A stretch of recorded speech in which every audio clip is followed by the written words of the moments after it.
Good morning, dear students.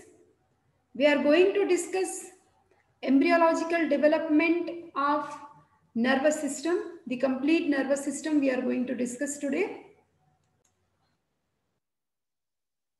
So the neural tube, basically it forms from the neural plate, which is nothing but formed from thickened ectoderm between primitive node and buccopharyngeal membrane.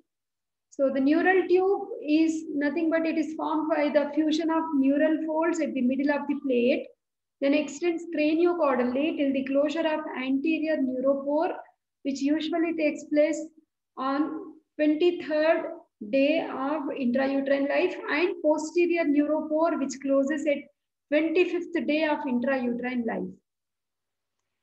Now, if you just observe this picture, here you have the germ disc or the bilaminar disc, where we have three germ layers. What are those?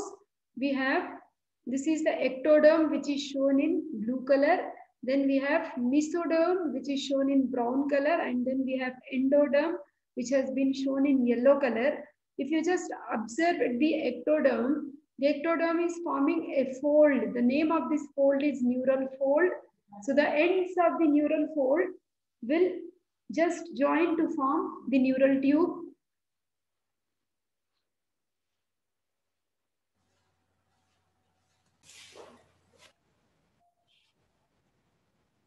The neural fold is formed from the germ layer ectoderm, and these neural folds are fusing to form neural tube. This is seen throughout craniocaudal direction.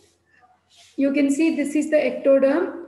So the ectoderm is thickening to form this neural groove. So neural folds are approaching each other. You can see they are moving very close, and the upper part of the neural groove, you can see the formation of neural crest. So the neural crest has separated and the neural folds have fused to form the neural tube. You can see this is notochord and this is the surface ectoderm, and whole of the neural tube has basically formed from the germ layer ectoderm, okay, developing epidermis. We have so many derivatives coming from the neural crest cells. One among them is the spinal ganglion or the dorsal root ganglion. Okay, we also have adrenal medulla and so many other structures. Okay, so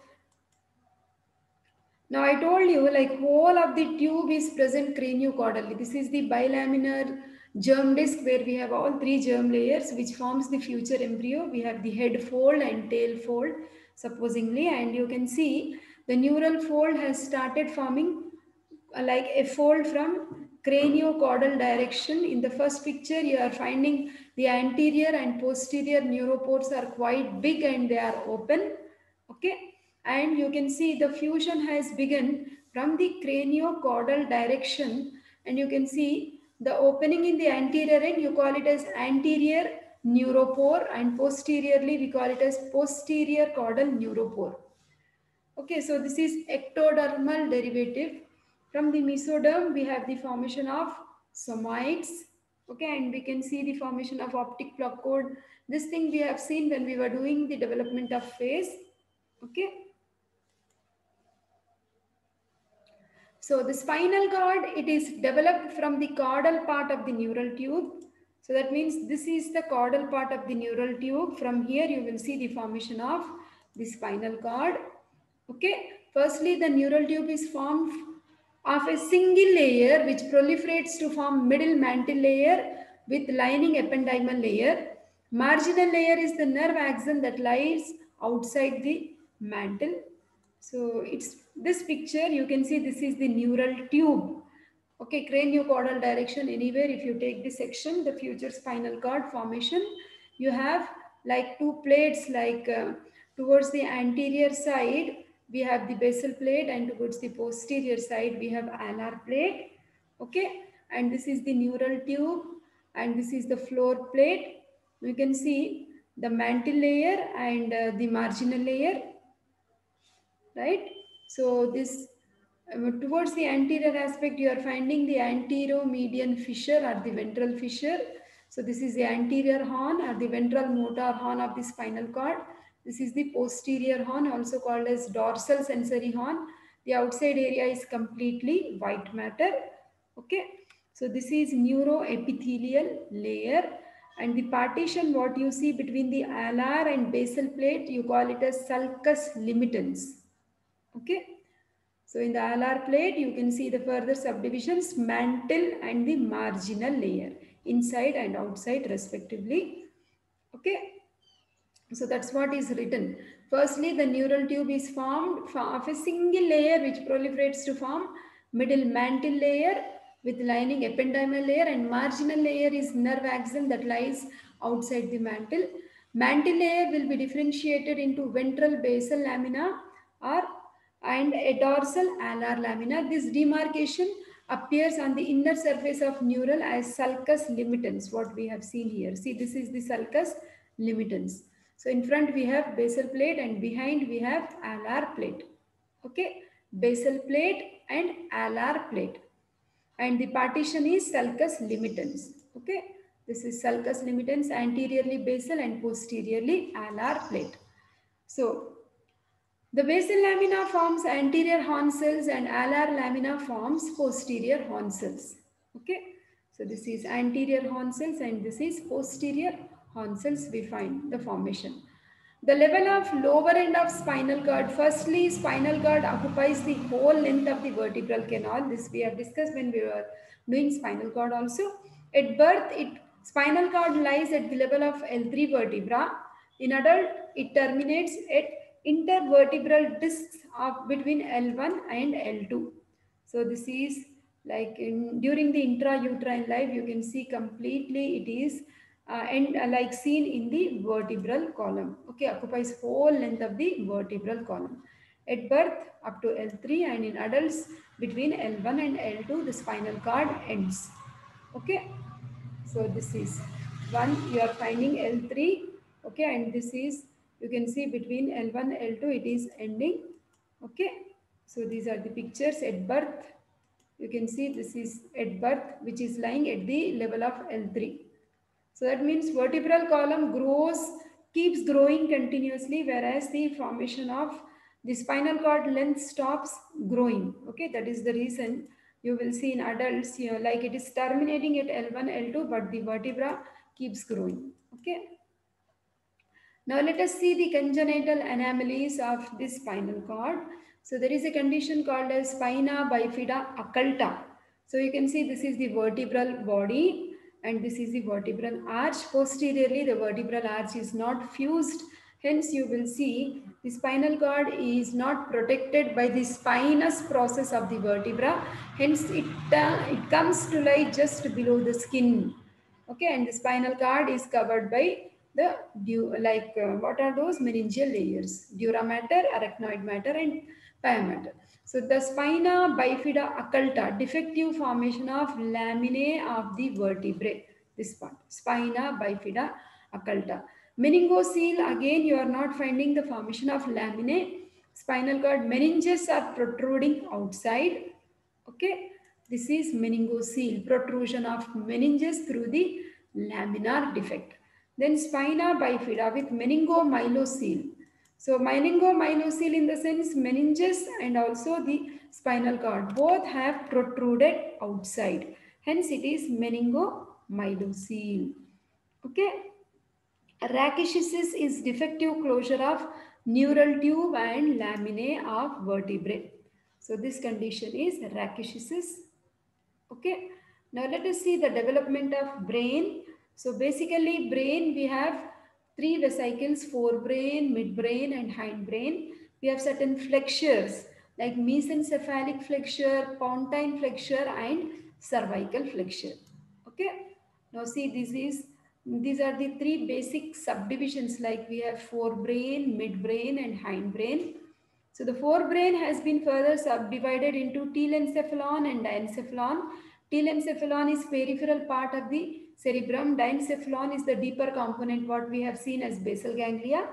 Then we have mesencephalon which gives the like future midbrain, and then we have metencephalon and myelencephalon giving rise to pons, medulla oblongata and cerebellum. Okay, so this is the whole thing is the nervous system where you are finding the brain, Okay, and then you are finding the spinal cord. So this is telencephalon, then we have midbrain, then we have this area pons, then medulla oblongata, and then we have spinal cord. Now, as we know, like we have three flexures. One flexure is seen below the midbrain. We call it as mesencephalic flexure. One is seen at the level of pons, hence it is pontine flexure. One is seen at the level of the beginning of the spinal cord. You call it as cervical flexure. Okay. Now, development of brainstem. Now, see here, this is whole thing is actually the neural tube, what we have seen. So, this is the mesencephalon, prosencephalon, mesencephalon. That means this is midbrain level. Now, this is rhombencephalon area. This rhombencephalon area, I told you, it has been further subdivided into metencephalon and myelencephalon.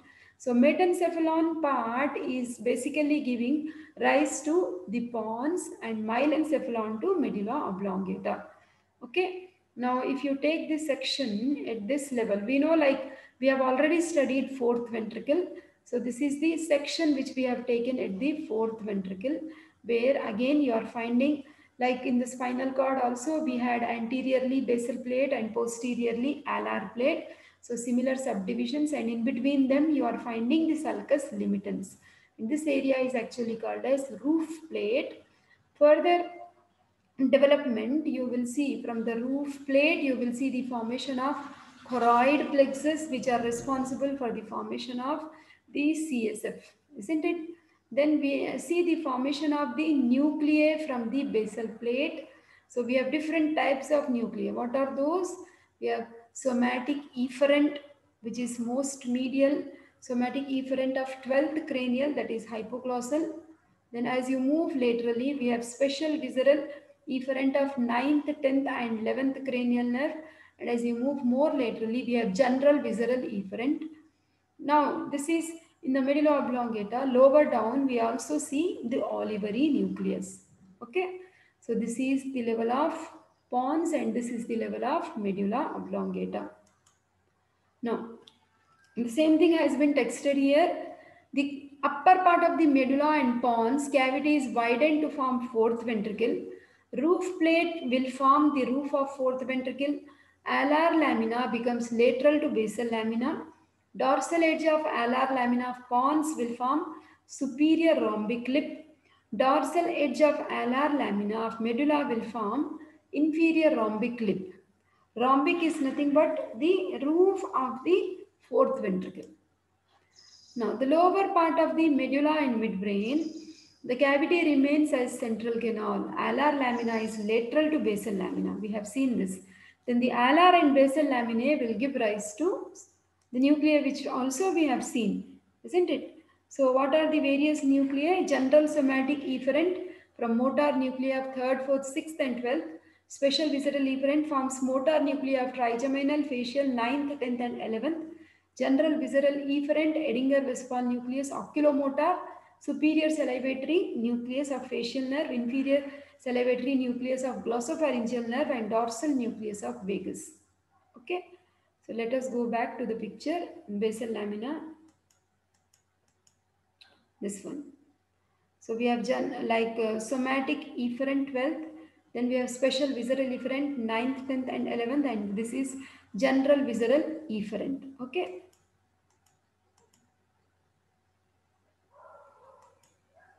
Now, fate of alar lamina. So, general visceral and special visceral afferents. This is posterior. Like alar lamina, I said this is posterior. This is sensory in function. Whereas basal lamina is anterior and it is motor in function, we have seen. Hence, we have all afferent nuclei over here. So, we have general visceral and special visceral afferent which form nucleus tractus solitarius in medulla. General somatic afferent will form mesencephalic nucleus, main sensory nucleus and spinal nucleus of trigeminal nerve. Special somatic afferent forms vestibular and cochlear nuclei. Okay, so that is, these are the ones which are shown in blue color, they are all afferents. Okay, you can see general visceral afferent, special visceral afferent and somatic afferent. Okay, red ones are motor and blue ones are sensory. Red ones are formed from the basal plate and blue ones are formed from alar plate.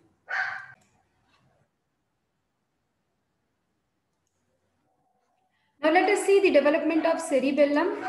So cerebellum gross features we have already seen, like we have the anterior lobe, posterior lobe and the flocculonodular lobe, and in between we have the vermis and with so many subdivisions which we have already discussed. Now the position, the site of cerebellum, it is in the dorsal wall of hindbrain.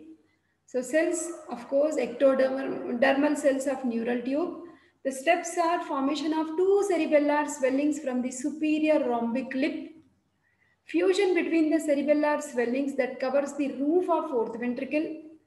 Developing cerebellum is divided into cranial and caudal portions by posterolateral fissure. The caudal portion will form flocculonodular lobe. Cranial portion will grow faster to form rest of the cerebellum, two cerebellar hemispheres and vermis. Development of primary fissure between anterior and posterior lobes. Development of transverse fissures and folia to increase the surface area. So this is again, you can see this is the folds of brain. You have this forebrain, then midbrain and hindbrain. You can see the flexures again. Now this picture also we have already discussed, and these are the cerebellar plates now which are growing to form two cerebellar hemispheres, right? Now the development of forebrain, that is prosencephalon, that is cerebrum. Okay, so development of diencephalon. Prosencephalon is further, we also have diencephalon, isn't it? Then, so in the deeper part of the brain is the diencephalon, where we have the basal ganglia. So it is in the cranial portion of neural tube. So the cells are ectodermal in origin. The roof plate is thin and invaded by choroid plexus.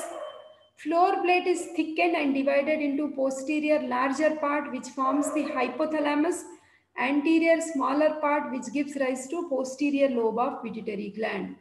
Basal plate is lacking.